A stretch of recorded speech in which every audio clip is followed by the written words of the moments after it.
From what I understand, collective life doesn't stop. Our constructed sense of time keeps moving. Technology advances, and everything is in a perpetual state of evolution and change. At least under ideal circumstances, right? I like to say that nothing lasts forever and everything never ends. Not necessarily implying that this ever-present change is always for the better or is even steady or linear, and that maybe this perpetual change is quite fluid, resembling more that of waves and tides. This perpetual change inevitably leads us to question where we are today and where we are headed, as a culture, as a civilization, and as a species. Questions that risk over-intellectualization or succumbing to pessimistic clickbait alarmism. So much so that there's been an almost cheapening of the topic as a whole due to the constant stream of dialogue from every perspective that we have today, that I myself and many others can't seem to get enough of. I honestly couldn't and don't intend to try to tell you where exactly we are today as a collective species and civilization, or how today's tides of change compare to history. I find myself often unsure and lacking conviction on some aspects of major topics shaping our times, never totally certain of anything. Most would hastily perceive this as ignorance or a timid apprehension, and I wouldn't entirely dismiss that assumption. But it's not that I'm incapable of forming an opinion or taking a strong stance, just rather finding the absolute firmness and immense pride most others have in their beliefs, as well as their hastiness to propagate them, to be foolish, including the often antagonistic manner in which they deliver them, even on subjective matters. Possibly one of my only firmly held beliefs, consistent in my brief lifetime, is rejecting this type of behavior entirely, rather opting for a more humble, tolerant, and informed approach to almost every topic, delivered without malice, leaving space for possible adjustment when confronted with new information or exposed to a different perspective, giving my strongest effort to best understand every component and dimension of a topic, issue, or even person. Something I refer to as rejecting extremism and embracing nuance. But of course, to even fairly embrace the nuance of even this very approach, I must admit that this is a high standard of conduct to consistently live up to for anyone, including myself, and doesn't really account for instances in which something may actually be quite simple, which despite being possible, I find to seldom be the case. You could also say that this approach would not only often run in complete opposition to our instinctual baseline reactions, but that it could also be repressing valid emotions and self-expression as well, both of which can be faulted and difficult to subdue, but shouldn't entirely be ignored either. It's also fair to acknowledge that in some cases, being less extreme in belief could even be a privilege, understanding that extremism is often a result of more traumatic, dire circumstances, and that it may be easier to reject when afforded more stability, education, security, and safety. This often applies to religion as well, seeing that when living standards rise and populations are fortunate enough to have less exposure to war, crime, natural disaster, and persecution, there's less of a need to turn to fundamentalist faith that could potentially lead to extremism. But that's all a conversation for another time. It's important I also note that life is full of trade-offs, and almost nothing comes without some disadvantages. Why am I saying all of this today? And what is extremism anyways?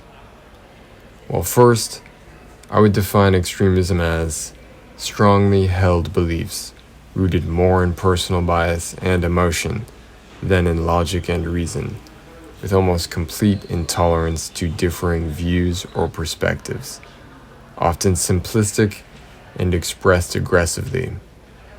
And why I'm so keen on this subject now is because, despite my general lack of conviction on many major topics of today, one thing I am sure of, it is a noticeable trend lately towards populist extremism and an overall lack of nuance and critical thought from people when facing major topics. That's often celebrated and rewarded, both in the comment sections of internet platforms and at the polls. This frustrates me endlessly, to say the least. I believe continued behavior will be the major roadblock to our ability to actually solve major issues. Could even create new, even worse ones. Every day on the internet, social media, and even in person, I'm seeing and hearing more and more extremist rhetoric, both from and supported by everyday people throughout the world.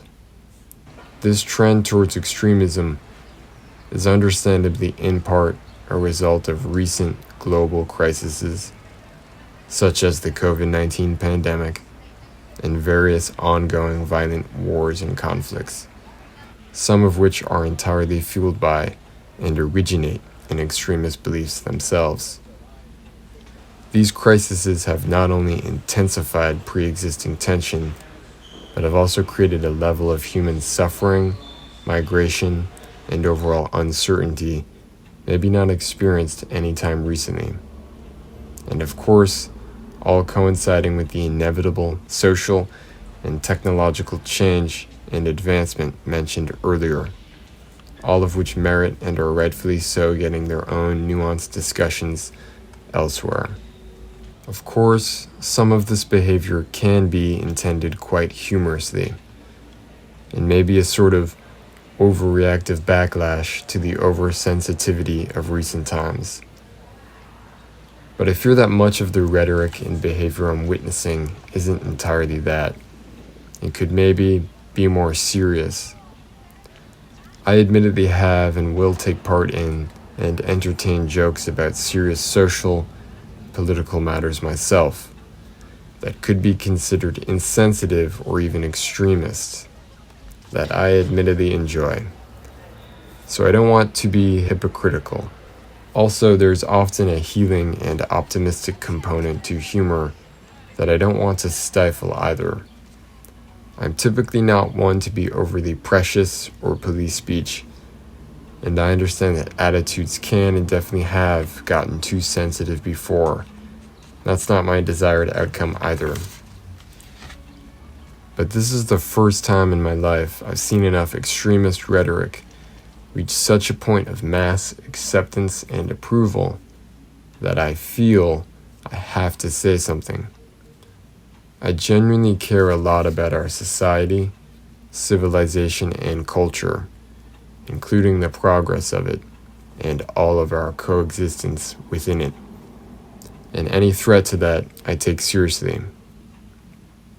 You may be wondering if I'm alluding to a particular issue or stance in specific to not be extreme about. And in a sense, I guess I might be. But the details of, or my thoughts on, any one topic is irrelevant to my greater point of outlining anti-extremism as a fundamental principle, approach, and philosophy that can be applied consistently throughout all engagements. Of course, if afforded the luxury to, which fortunately quite many of us are. So, in a world where how we align ourselves socially and politically and what we believe regardless of how subjective or flawed, plays such a large role in how we identify to others.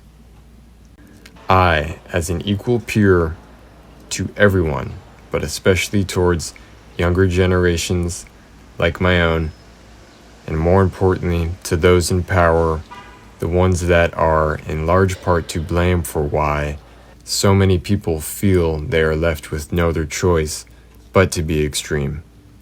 I strongly suggest to reject that urge and to not be childish and reactively swing from one extreme to the other in an attempt to foolishly maintain a social standing or flawed sense of pride, and to not throw away decades of progress for it, repeating the same mistakes of the past. Don't allow the trendy, mob-like nature and peer pressure surrounding major social political issues to overpower you and succumb to the most simplified and extreme interpretations and solutions. Be willing to do the necessary work and listening it takes to understand complex issues to eventually be a part of solving them instead of perpetuating them. The goal isn't to pick a team and win games. It's to stop the games entirely. Thank you.